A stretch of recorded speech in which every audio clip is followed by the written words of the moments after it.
বাড়তি চাপ দিয়ে ছেলেমেয়েকে টেনশন দেবেন না। টেনশন নেওয়ার জন্য তো সারাটা জীবন পড়ে রইল। ওরা যেদিন নিজে বুঝবে ঠিক শুধরে যাবে।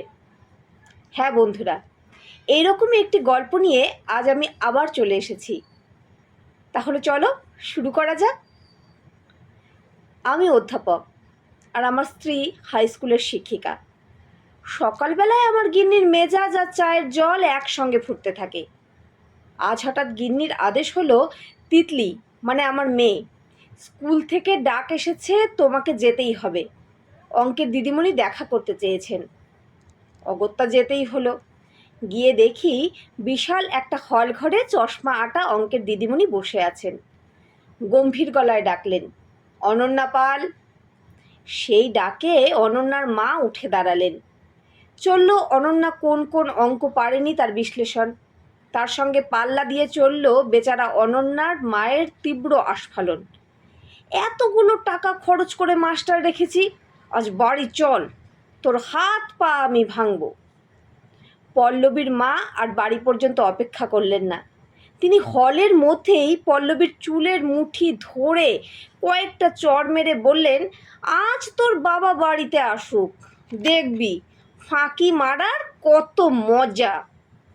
আর টুম্পার বাবা?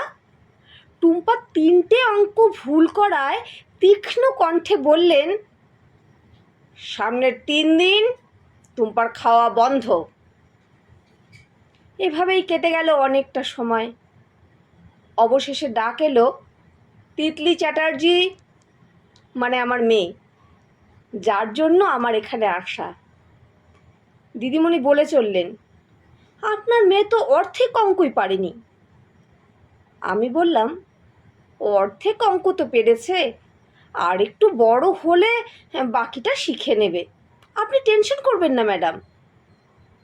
আপনি কনফিডেন্ট? নিশ্চিত।